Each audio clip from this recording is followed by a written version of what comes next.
Right, this is for outcome 4 then. Know how to plan a safe and effective gym-based exercise program with clients. Right, number 1 then. Explain how to identify and agree objectives for the program based on collected information. Right, off we go then, Jake. Have a formal talk with your client about aims and objectives face to face. Also, you could do a questionnaire and see where they wanted to go with the workout. Right, so Josh, say a client came and they wanted to improve their stamina. Which machines or which exercises might you do with them?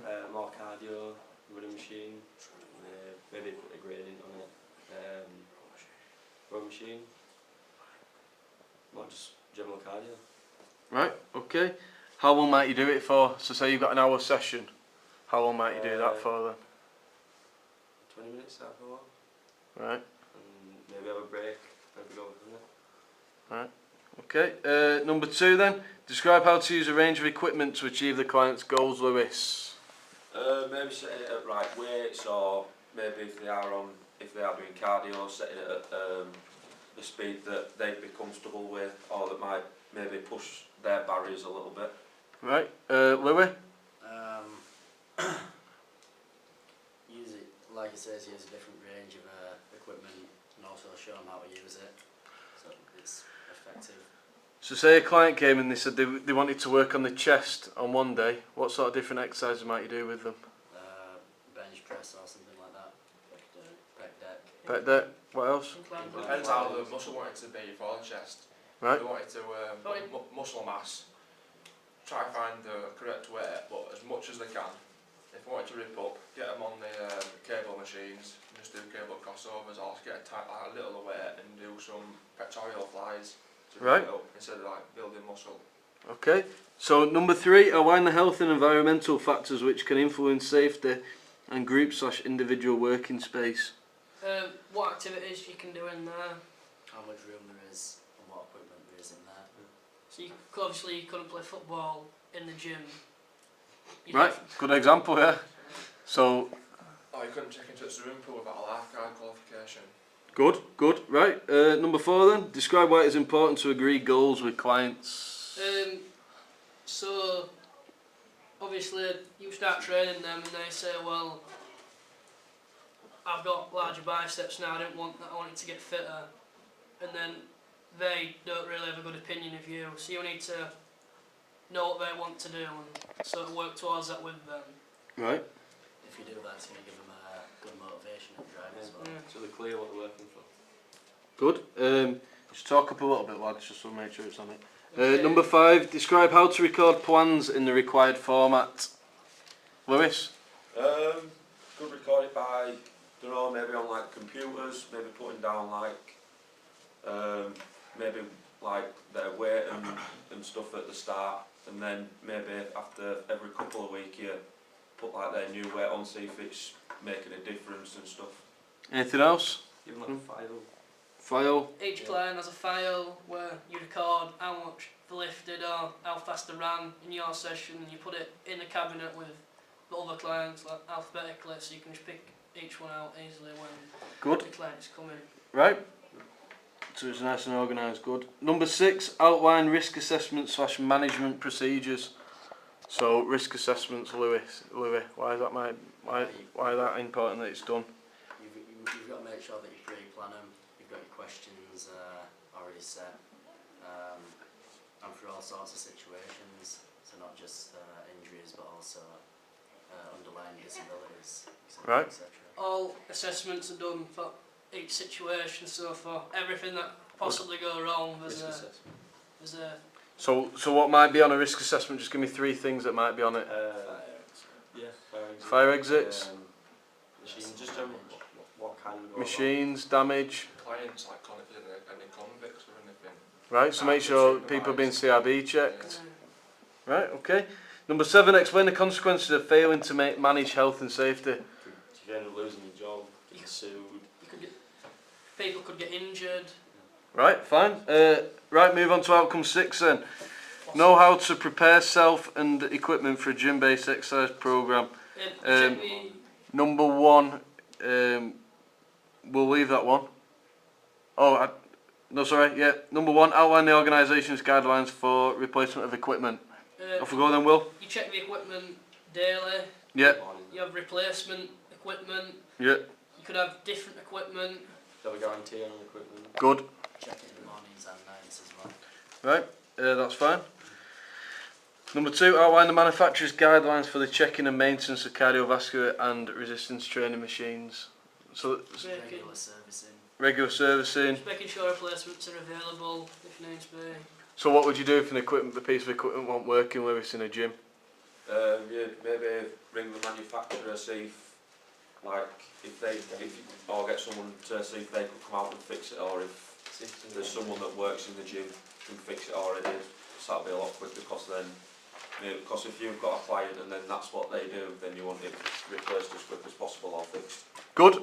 Number 3, describe how to prepare a range of cardiovascular resistance machines, free weights, including weights, barbells, dumbbells, collars, benches and protective floor mats. So, off we go then. Set all the free weights in order and make sure that cardio machines are set to just back to the normal setting. Good. Anything else? Make sure there's enough room. Make sure they've been put away correctly. Can't read my writing. Why is it important to make sure you lift the dumbbells on the mats? Don't want to break the floor. If you damage the floor, damage the Don't put weights. dumbbells on bench because it rips like whatever it's made out of. I forgot the name. Good. Cloth. Yeah, the cloth on it, alright. Cloth. Number 4 then, describe how to safely store free weight equipment. So, So we got Just put them in order on the rack. Make sure they're secure. secure, rack. What else? Make sure the heavy weights have got more support than the smaller weights. Make So sure don't put in. You'd want the heavy weights on the top of the rack and the lighter weights on the bottom of the rack to prevent going and bending down to get your big weights. Right. Number 5, identify what to look for when checking equipment. If it's broken, Good. if pins snapped on weights as you're lifting, it could, one ends could fall off. Water Right. hazards and Water. Anything else, Lewis? Maybe on free weights, if the weight on the side of the middle bit's maybe like wobbling or starting to fall off. You'd want Good. to check the wires on the cable machine for any perishments or Good. Good. Number 7, describe the importance of health and safety in the facility and paying close attention to possible hazards. I missed out a number. Oh, sorry. Number 6, describe safe manual handling techniques. Hold the weights correctly. Don't lift too heavy. Don't try too heavy when you can't handle it. What would your body be like though when you're lifting the weights? If you was on the bench, you'd Use correct. the bench will be in line with like your nipples when you're bringing it down. Right. And there's those like it sort of changes texture, doesn't it? Where you meant to Yeah. grip it on the Yeah, bars. more Yeah. agree. Good.